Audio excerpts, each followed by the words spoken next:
asesinato ocurrido en los predios de una prestigiosa petrolera, tiene en disputa la familia de Víctor Alberto Triana con la compañía por una indemnización total y plena de perjuicios acaecidos tras su fallecimiento. La historia que verán esta noche transcurre en el municipio de Cocorná, Antioquia. Un hombre quien trabajaba para la compañía Manzarobar Energy Colombia Limitada desde el año 1974 aparece muerto el 20 de enero de 2002 de forma violenta por impacto de proyectiles de arma de fuego, y en los predios de la empresa 2 días después que fuese secuestrado durante su jornada laboral cuando se movilizaba en un vehículo de la compañía. La señora Amparo Molina, esposa del trabajador fallecido, nos cuenta qué fue lo que le sucedió a su esposo, el señor Víctor, mientras trabajaba para la petrolera. Señora Amparo, cuénteme qué fue lo que le sucedió a su esposo, el señor Alberto Triana García. Todo sucedió el 18 de enero de 2002, cuando mi esposo salió a trabajar de manera habitual. Se despidió de nosotros como normalmente lo hacía y nunca más volvimos a saber de él. El 20 de enero las autoridades nos avisaron que mi esposo había sido asesinado. En las áreas de la empresa donde él trabajaba encontraron su cuerpo con un letrero sobre él que decía que había sido asesinado por sapo. En tiempos anteriores, él había recibido amenazas de malandros que hurtaban el combustible en las áreas donde él supervisaba. Él le avisó a 3 o 4 compañeros de la empresa que eso estaba sucediendo, pero él no recibió protección por parte de la empresa y hasta hoy no hemos recibido justicia. ¿Y usted qué hizo frente a esos hechos y cómo cree usted que actuó la justicia? Su proceder no consideró que mi esposo fuera asesinado en sus instalaciones como un accidente de trabajo. Nosotros como familia quisimos reclamar lo que a mi esposo por ley le correspondía: mi pensión, becas para mis hijos, un auxilio para ellos, que se me pagara la hipoteca de la casa, porque pienso que es mi derecho como viuda. No hemos recibido y no recibimos, con todo el procedimiento que se hizo por parte de mi abogado, que la empresa respondiera de manera adecuada a los hechos sucedidos, al vil asesinato de mi esposo. Creo que la justicia en este caso no procedió de la manera como yo hubiera querido que se hubiera hecho. Entonces, no hubo justicia. Doctora Noelia, usted como apoderada de la familia, ¿qué recursos utilizó para hacer valer el derecho de la familia En Triana? primer lugar, presenté una demanda cuyas pretensiones fueron las siguientes. Primero, se declarara que el trabajador Víctor Alberto Triana García falleció el 20 de enero de 2002 a consecuencia de un accidente de trabajo al servicio de la demandada Omimex de Colombia, hoy Manzarobar Energy Limitada. 2. Se reconociera y pagara a su favor una indemnización total y plena de perjuicios. 3. El mayor valor del seguro de vida colectivo con base en el último salario devengado. 4. El mayor valor entre la pensión de sobrevivientes que percibe la demandante a título personal y en representación de los demás demandantes, y la pensión que le correspondería por el régimen de riesgos laborales. El valor de las becas educativas y auxilios para los hijos del trabajador fallecido. La reliquidación de las prestaciones sociales pagadas al trabajador fallecido al 30 de noviembre de 2001 con base en la fecha real de ingreso a la compañía. Las vacaciones del último año de servicios. Indemnización por mora en el pago de salarios y prestaciones sociales. Como complemento de las pretensiones, solicité se condenara a la empresa a presentar el reporte extemporáneo del siniestro, que asumiera los intereses y sanciones a que haya lugar ante la administradora de riesgos a fin de que la entidad demandada efectuara el reconocimiento y pago de la pensión de sobrevivientes. Se pidió que se declarara como no efectuado el pago de las cesantías y la invalidez del pago del salario integral, ya que la empresa demandada no hizo este respectivo ajuste. De esto, el fallo fue adverso, ya que el juzgado 15 laboral del circuito, quien conoció en primera instancia la demanda, falló de forma adversa contra mi representada, al indicar que no se presentaron las pruebas suficientes para reconocer el evento como accidente de trabajo. Razón por la cual, en segunda instancia, acudí a una apelación cuya autoridad judicial que conoció en segunda instancia de esta apelación fue el Tribunal Superior de Bogotá en su sala de descongestión laboral, quien el 31 de octubre confirmó la decisión del juzgado 15 laboral del circuito de Bogotá también argumentando que no se habían presentado las pruebas suficientes para reconocer este evento como de origen laboral y que no había causa y ocasión del mismo. Razón por la cual en tercera instancia acudí a un recurso de casación para una revisión del caso y el juez en tercera instancia también falló de forma adversa contra mi representada, argumentando la misma razón anterior, que no se habían presentado las pruebas para determinar la total culpa y omisión por parte de la demandada Ominex de Colombia frente al suceso.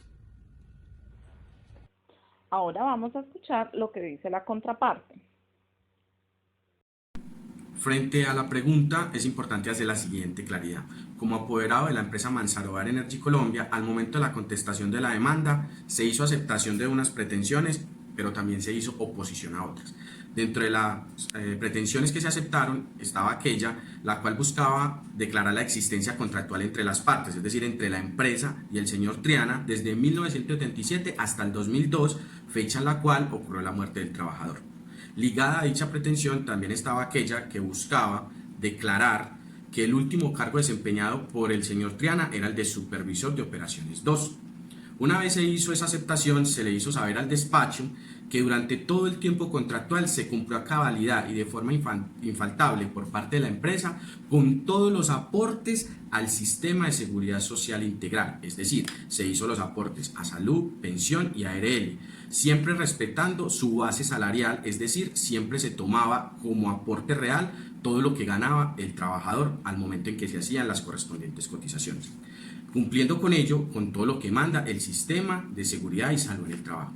También se hizo, y como se mencionó al principio, oposición a otras pretensiones, las cuales iban encaminadas era a declarar que la muerte del trabajador tenía como origen laboral, es decir, que dicha muerte había sido producto de la relación contractual que había entre la empresa y el trabajador. Nos opusimos a ello conforme nunca se logró demostrar que dicha muerte hubiese sido de índole o como consecuencia del trabajo que desempeñaba el señor Triana dentro de la empresa, y aparte de ello porque las autoridades siempre consideraron que la muerte del señor Triana era de origen común. Este proceso ha pasado por 3 instancias. Y pese a ello, la justicia nunca les dio la razón. Escuchemos qué dice la doctora Noelia, abogada de la familia. A pesar de las pruebas y evidencias aportadas, el fallo de la Corte, aunque bien jurídico y enmarcado dentro de la técnica del recurso de casación, no deja de ser injusto y muy riguroso frente a la realidad de los hechos que demuestran la ocurrencia de un accidente de trabajo por causa o con ocasión de las labores del trabajador en un vehículo de la empresa, dentro del perímetro de esta, y sin que el trabajador contara con los elementos. Había una demanda penal, unas denuncias, y a sabiendas del empleador del peligro que corría el trabajador por sus denuncias, de lo peligroso del sector, no tomó ninguna protección para evitarle esta tragedia y la protección de la vida. Al respecto, la Sala de Casación Laboral de la Corte Suprema de Justicia decide no casar la sentencia dictada el 31 de octubre del 2011 por la Sala de Descongestión Laboral del Tribunal de Distrito Judicial de Bogotá, absolviendo a la empresa demandada, toda vez que no se logró demostrar dentro de la demanda que hubiese una responsabilidad directa por parte de la empresa. Si bien se aseguró que el finado o el causante se movilizaba en vehículos de propiedad de la empresa, que el cuerpo sin vida fue hallado dentro de las instalaciones de la empresa, que ello querría decir que el trabajador jamás abandonó las instalaciones o su puesto de trabajo, y que al momento del fallecimiento del señor Triana se encontraba vigente una relación contractual de índole laboral entre la empresa y el trabajador, no se logró demostrar ese nexo de causalidad o ese nexo que ligara que dicha muerte tuviese un origen directo o fuese por culpa de la labor que desempeñaba.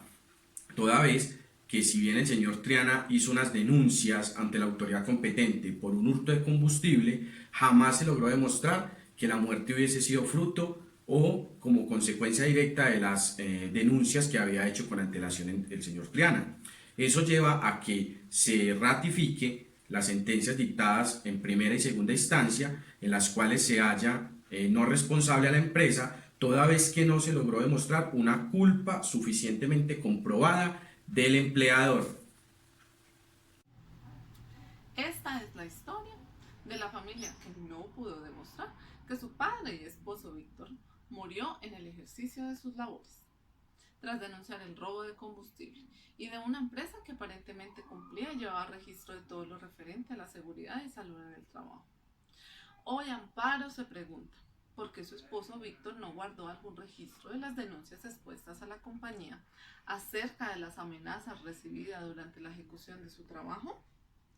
Prueba que habría podido darle un rumbo distinto a esta historia.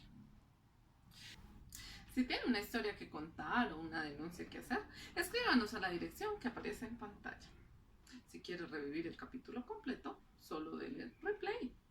Nos vemos el próximo domingo con un capítulo nuevo de Séptimo Día. Buenas noches. Nuestra opinión grupal es que compartimos la decisión de la Sala de Casación Laboral de la Corte Suprema de Justicia de no casar la sentencia que resolvió el caso de la muerte del señor Triana y que sacó avante a la empresa absolviéndola de toda responsabilidad en el hecho.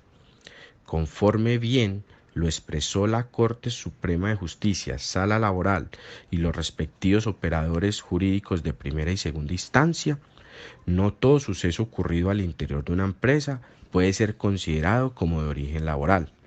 Así sea, del calado de lo que le ocurrió al señor Triana.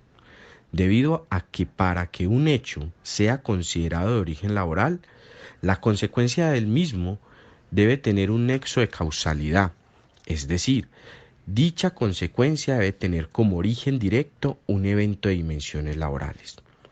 Y conforme lo analizado por el grupo, se evidenció que lo que le sucedió al señor Triana no tenía origen laboral, opinión que no obedece a ningún capricho del grupo, sino que se toma bajo el precario material probatorio que aportó la parte demandante y que no logró demostrar la relación directa entre lo ocurrido, por grave que fuera, y su origen de tipo laboral, así como tampoco se logró demostrar una culpa atribuible al empleador en dicho hecho. El señor Víctor Triana, en primer lugar, debió haber acudido a las autoridades locales a avisarles que estaba sufriendo de amenazas por parte de agentes externos.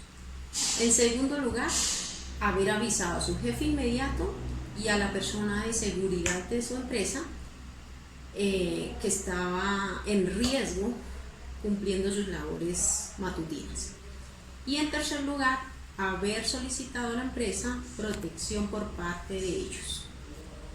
Mi opinión personal con respecto al caso de estudio es que existe una gran diferencia en cuanto a la parte probatoria sobre la ocurrencia de un accidente de trabajo y la implicación del empleador, ya que desde la parte técnica en seguridad y salud en el trabajo es muy objetiva bajo los lineamientos y requerimientos legales basados en evidencias y registros, mientras que los jueces de la República son más exigentes y rigurosos en la parte probatoria para determinar la total culpa del empleador.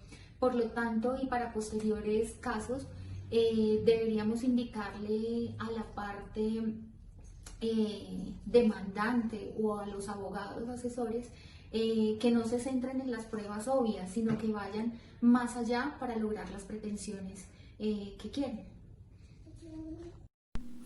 Bueno, yo considero que la decisión de la Corte de no casar las sentencias de primera y segunda instancia estuvo acertada, conforme para mí no todo suceso o evento que ocurra dentro de una empresa y que digamos afecte al trabajador puede ser considerado como de origen laboral o como un accidente laboral, debido a que necesariamente tiene que haber un nexo de causalidad entre el perjuicio que se le causa al trabajador y el hecho que lo generó.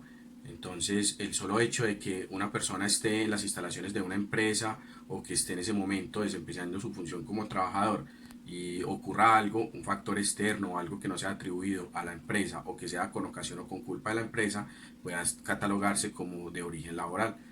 En mi opinión personal estoy de acuerdo con la decisión del juez. El hecho de que el señor haya muerto en las instalaciones de la empresa no quiere decir que haya sido de origen laboral y lastimosamente no hay pruebas suficientes que lo demuestren. En este caso pues fue un caso aislado y no necesariamente de origen laboral y mucho menos pues por culpa de la empresa.